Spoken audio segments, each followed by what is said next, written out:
속옷 논란입니다. 속옷 논란, 이게 무슨 얘기인지 기사 같이 보겠습니다.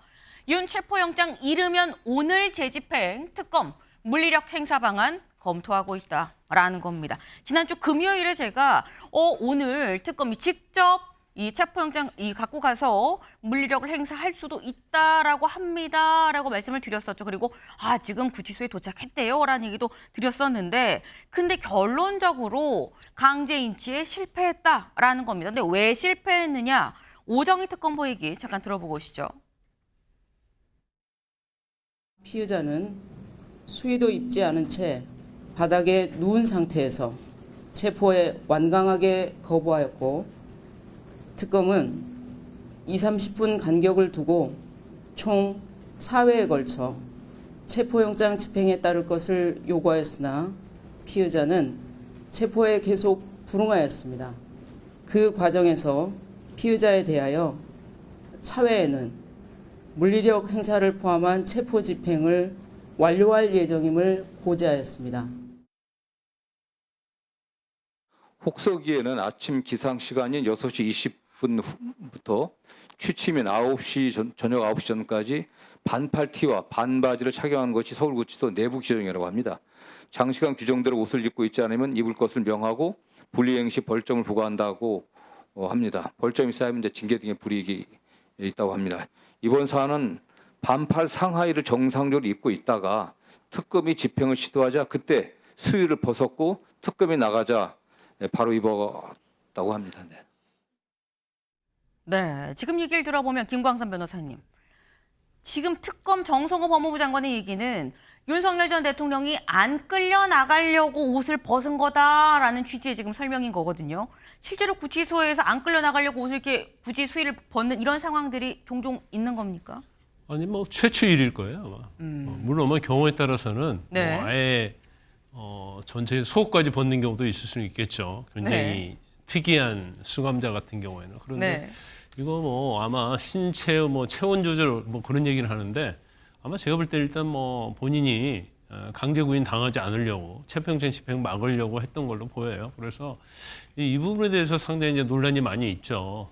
전직 대통령이고 강제 구인의 체포영장 집행을 막기 위해서 과연 옷까지 벗는 이러한 것들이 품격에 맞느냐, 그리고 정도가 좀 지나치다, 이런 비판도 굉장히 많이 있는 것 같아요. 근데 결과적으로 따져보면 윤 전 대통령은 절대로 구치소 밖으로 나가지 않겠다는 입장인 것 같아요. 그리고 더군다나 지금 김건희 특검이잖아요.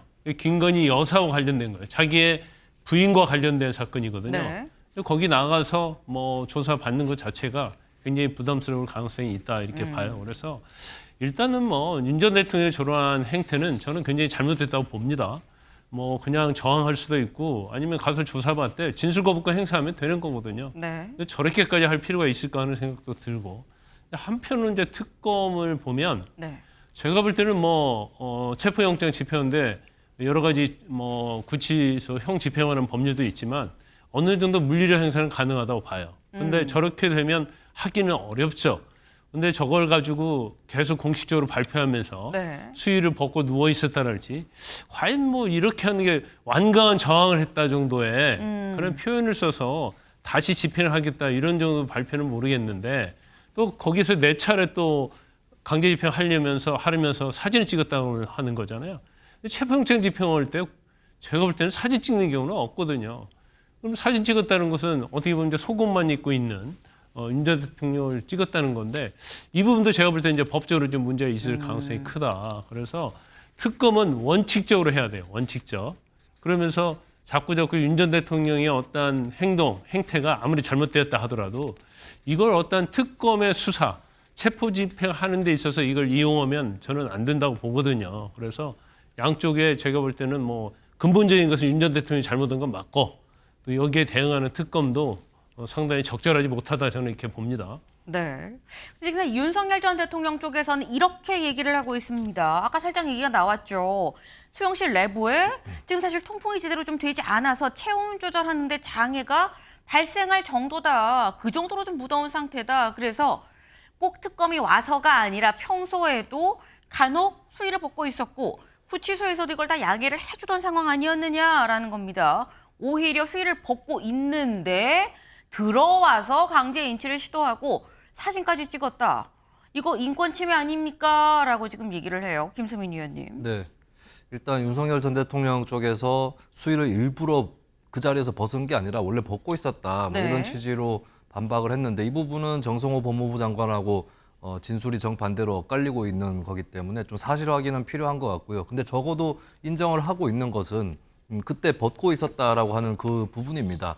그런데 이해가 되지 않는 것은 보통 그렇게 벗고 있다 치더라도 네. 그리고 그게 어쩔 수 없었다 치더라도 누군가가 방문을 했을 때는 아하. 사람이 보통 집안에서 있는데. 그때 윤석열 전 대통령 옷차림이 이제 아저씨들 흔히 집에서 좀 더울 때 네. 안방에서 입고 있는 그 옷차림이었다는 거 아닙니까? 근데 누가 사람이 오면 아무래도 반바지라든지 또 상의라든지 수위가 상하이 둘 중에 하나라도 걸치고 좀 이렇게 사람을 맞는 법 아니겠습니까? 근데 그게 아니라 바닥에 누워 있었다라고 하는 것은 본인의 어떤 그런 복장 상태라든지 이런 것들을 어느 정도 활용해서 강제 구인을 막는 상황이었다. 이렇게밖에는 볼 수가 없는 것이죠. 그러면 결국 그 옷차림을 인치를 막는 수단으로 썼다는 것은 본인도 결국에 인정을 한 것이 아닌가 그렇게 보여지는 것이고 그리고 이런 사실들이 왜 특검의 브리핑을 통해서 알려져야 되느냐라고 네. 하는 그런 인권 문제에 대한 지적이 있는데 근데 특검에서 보면은 처음에 브리핑을 할 때에 수의를 입지 않고 있는 정도로만 표현을 했어요. 근데 여기에 대해서 이제 기자단 사이에서도 어느 정도인지 의문이 제기되고 어떤 기자가 다 벗고 있었느냐 이런 식으로 질문을 하니까 조금 더 정확하게 대답을 해준 거거든요. 그리고 특검이 그 얘기를 굳이 하게 된 이유는 이번엔 두 번째로 인치를 시도했다 실패를 했습니다. 그럼 네. 왜 실패했는지 국민들이 왜 전직 대통령이라고 법 앞에 평등이 무너지는지에 대해서 궁금증을 갖고 있는 그런 상황에서 조금 더 자세하게 상황을 알려줬다라고 하는 그런 부분이 분명히 작용했다고 볼 수 있겠습니다. 네. 사실 이게 뭐 이런 것까지 다 공표를 하느냐라고 얘기를 하지만 이 벌써 여러 번 시도를 하는데도 불구하고 못한다고 하면 거기에 대해서 기자들의 질문이 있고 국민들이 궁금해하니까 알려줄 수밖에 없었던 거 아니겠느냐라는 그 말씀을 하셨어요. 근데 여기에 대해서 추미애 의원은 SNS에 이런 글을 올렸습니다. 사람은 정원동물이다. 근데 내란 속에는 특검이 영장 읽어주면 체온이 올라가고 변호인이 면회실로 불러내면 체온이 내려가는 변원동물이라는 거냐라고 굉장히 약간 비꼬는 그런 취지의 글을 올렸다라는 거죠. 근데 김계리 변호사는 본인의 유튜브에서 또 이렇게 얘기를 합니다. 직접 들어보시죠. 특검은 지금 수사를 하고 있는 것이 아니라 정치적 선동과 마녀 사냥을 하고 있는 것입니다. 특검은 집행 후에 언론 브리핑에서 개인이 사담으로 하기에도 내밀하고 적나라한 내용들을 공보로 공식적으로 브리핑을 했습니다. 특검은 이와 같은 내용의 언론 브리핑을 국민이 알 권리라고 주장을 합니다. 그러나 이런 내용들은 피의 사실과 관련 있는 내용들도 아닙니다. 국민이 알 권리라는 것으로 이것들이 보고가 될 수 있는 것인지 의문이 들고요. 네. 지금 김계리 변호사는 아니 어쨌거나 뭐 이런저런 일이 있었다고 한들 그게 국민들의 알 권리에 해당하는 부분이냐 피의 사실과 직접적인 연관도 없는데라는 취지의 얘기예요. 김수민 의원님. 네. 그런데 국민들은 그럼 왜 체포가 안 되느냐 여기에 대해서 당연히 궁금한 것이고 어느 정도 설명을 해야 될 의무가 특검한테도 있는 거거든요. 의무가 있다. 네, 그것을 또 기자들도 대변을 한 것이고 사실 어떤 기자가 다 벗고 있었냐 이렇게 물어본 것은 조금 부적절한 질문이었다고는 봐요. 정확하게 어떤 상태였는지 좀 데려가기에도 힘든 그 정도의 노출이었는지 이런 부분들만 체크를 해봤으면 어땠을까 하는 부분. 그래서 좀 미세하게 한 번 더 생각해봐야 될 부분들은 분명히 있겠습니다만 근데 어쨌든 착용, 옷차림 때문에 못 데려갔다라고 하는 부분 이것까지는 특검에서 충분히 설명을 할 수 있는 일이다라고 네. 말씀을 드리고 그리고 추미애 의원도 표현했지만 국민들이 많이 가지는 의문이 굉장히 건강이 좋지 않다고 하는데 면회실에서 접견은 왜 그렇게 자주 하는가라는 부분인 거거든요. 이게 살펴보니까 최근 며칠 빼고 7월 10일부터 7월 29일까지 구속기간 동안에 2차 구속기간에 따져보니까 19일 동안 40회 접견을 했고 53시간을 접견을 했습니다. 그러면 하루당 한 2번 정도 평균 2번 접견을 했고 평균 3시간에 가까운 접견을 했다는 거거든요. 네. 사실 면회실까지 걸어가는 것도 어느 정도는 힘이 필요한 일이고 거기서 얘기하고 변호인하고 접견하는 것도 에너지가 필요한 일인데 거기서는 다 되는 것이 왜 그러면 조사실로 가는 건 안 되느냐. 조사실에서도 특검 조사실에 다 에어컨 틀어줄 것이고 차에 타고 갈 때부터 이미 틀어줄 텐데 그런 것이 그렇게 힘든 것이냐. 여기에 대한 당연한 의문이 제기될 수밖에 없다고 봅니다. 네. 지금 말씀은 물론 특검이 그걸 또 상세하게 얘기하는 것도 좀 그럴 수 있다라고 보지만 하지만 어쨌거나 국민들이 궁금해하고 대체 왜 인치를 못했는지에 대한 설명을 하려면 얘기를 안 할래 안 할 수 없는 부분이다라는 말씀이에요. 근데 아까 저희 제목에도 있었죠. 조선일보 기사 같이 볼까요? 네, 특검 오늘 다시 윤체포 시도 물리력 행사할 수도 오늘 진짜 물리력 행사할 수 있다라는 얘기가 나옵니다. 근데 경향신문 같이 볼까요? 속옷시위 윤석열 버티기 특검 강제로 끌어낼 방법이 없다라는 거예요. 김광산 변호사님. 한쪽에서는 물리력 오늘 진짜 행사해갖고 끌고 올 거예요라고 얘기를 하고요. 또 한쪽에서는 아유 근데 암만 그래도 강제로 끌어낼 방법 없어요라는 얘기가 있고요. 뭐가 진짜입니까? 일단 이제 윤 전 대통령이 네. 구치소에 있지 않고 네. 구치소 밖에 있으면 얼마든지 물리를 행사할 수 있죠. 일반적인 이제 체포영장 집행하는 데 있어서는 네. 뭘 물리를 행사 없이 체포영장을 집행할 수 있겠습니까? 근데 지금 구치소에 있단 말이에요. 근데 구치소에 체포영장 집행할 때 어떤 방법을 쓸 수 있느냐?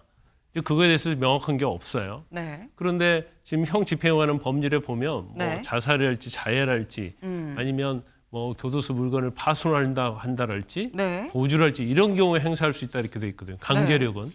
그래서 이게 좀 애매한 측면이 좀 있는 거예요. 이거 체포영장은 어차피 물리력을 전제로 하는 거거든요. 그러면 체포영장 물리력 전제하니까 물리력을 강제로 끌고 갈 수 있느냐? 아니면 그런데 형집행법에 보면 강제로 행사할 수 있는 경우를 딱 7가지로 한정돼 있단 말이에요. 그렇죠. 그러니까 구치소에서는 좀 고민을 하고 있는 것 같다 이렇게 보는데 뭐 제가 볼 때는 물리력으로 끌어내는 것 자체는 체포영장 집행을 전제로 하는 거기 때문에 충분히 할 수 있다 저는 그런 생각을 해요. 아하. 약간 애매한 측면이 있어서. 네. 그리고 정성훈 법무장관도 이게 법적인 게 미비하다. 그래서 이걸 뭔가 법을 새로 만들어야겠다는 취지로 얘기하고 있잖아요. 그래서 아마 지금 윤 전 대통령이 속옷 차림이 있다는 것은 사실 이제 끄집어낼 때 보면 우리가 보통 옷을 잡고 끄집어내잖아요. 근데 그게 좀 어려운 거고 또 윤 전 대통령의 몸집이 상당히 크기 때문에 그건 쉽지 않아 보여요. 하지만 뭐 교도관들이 뭐 10명, 20명 달라붙으면 네. 얼마든지 물리력을 집행을 할 수 있죠. 그래서 오늘 자체도 네. 결과적으로 따지면 이제 특검이나 구치소에서 어느 정도 물리력을 행사해서 정말 강제로 끌고 올 것인지 이제 그 부분인데 제가 볼 때는 끌고 와서 성공했다고 해봐요. 네. 그리고 특검 데려갔어요. 진술 안 할 게 거의 100%거든요. 그러면 이 과정이 무슨 의미가 있겠느냐. 결과적으로 특검은 원칙적으로 조사하겠다는 걸 국민에게 보여주고 싶긴 한데 사실 그게 어떤 특검의 어떤 성과 보여주기식이 아니냐. 결과는 뻔한데 이제 그런 뭐 논란이나 비판도 있을 수 있다 이렇게 봅니다. 네. 그러니까 지금 말씀은 사실 뭐 해석의 여지가 좀 있어서 뭐가 딱 맞다 아니다라고 딱 떨어지진 않긴 한데 내가 생각할 때는 물리력을 행사할 수도 있을 걸로 보이긴 보인다라고 말씀하셨어요. 사실 이 정청래 대표죠. 정청래 대표가 뭐라고 이 언론 인터뷰에서 대표가 되고 당선이 되고 난 다음에 뭐라고 얘기를 했느냐. 탈의하고 민망하게 저항하는 것 같은데 커튼이나 담요 둘둘 말아서 나올 수 있지 않아요. 이 체포영장 강제 집행 그냥 하면 됩니다. 법 집행 의지의 문제예요. 자꾸 물러나면 더 질 낮은 저항하지 않겠습니까? 커튼이나 담요 그냥 둘둘 말아서 그냥 들고 나오세요. 뭐 이런 얘기를 지금 했어요. 근데 저희 또 이 유튜브 댓글로 이런 질문이 올라왔어요. 김수민 의원님.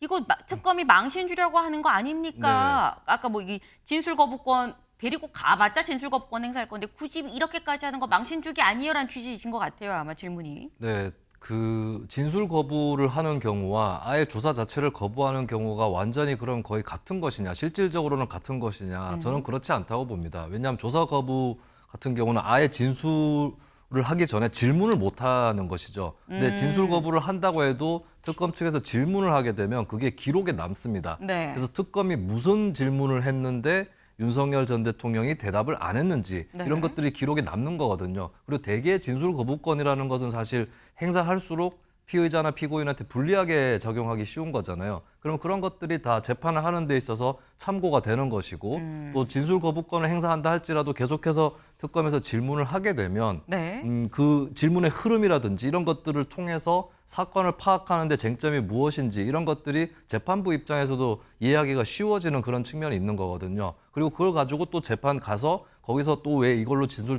거부권 행사했느냐 이런 것도 쟁점으로 삼아서 재판부도 물어볼 수 있는 거기 때문에 조사 자체를 거부하는 것과 그래도 데리고 가서 질문을 해서 뭐 진술 거부권을 행사했으면 그 자체를 기록하는 것은 명백하게 차이가 있다. 이 말씀을 드리겠습니다. 그리고 이게 좀 이해가 안 되시는 분들은 이게 정파적인 거를 입장을 바꿔보면 이해가 되실 텐데 예전에 조국 전 장관이 재판 도중에 100몇 차례였나 하여튼 진술 거부권을 행사한 적이 있었거든요. 네. 그때 조 전 장관 측에서 아예 진술 거부한다 그랬는데 왜 자꾸 다 질문하냐라고 얘기를 했지만 사실 그때 검찰이 다 질문하는 게 맞는 겁니다. 어떤 사항을 가지고 진술 거부를 하는지 확인해야 된다는 것이 그때 다들 지적들을 했었던 거죠. 정파적인 걸 떠나서 법조의 차원에서 법적인 차원에서 마찬가지입니다. 이번에도 일단 데리고 가서 진술 거부를 하더라도 기록을 남길 필요가 있다. 이게 요점입니다. 네. 가서 말을 안 하는 것과 아예 가지도 않는 거는 분명히 다르다. 그렇기 때문에 어떻게든 데리고 가서 진술을 하거나 말거나 데리고 가서 진술 거부권을 행사하더라도 조사는 진행을 하는 게 맞다라는 취지의 말씀이에요. 그럼 짧게 이것만 여쭤볼게요, 김수민 의원님. 오늘 다시 재집행할 거라고 하는데 그럼 오늘 윤석열 전 대통령 본인이 직접 나올 것이냐? 사실 이 가능성은 사실 제가 여쭤보면서도 상당히 좀 낮을 것 같다라는 생각이 들어요. 네. 끌고 나올 것이냐 어떻게 보십니까?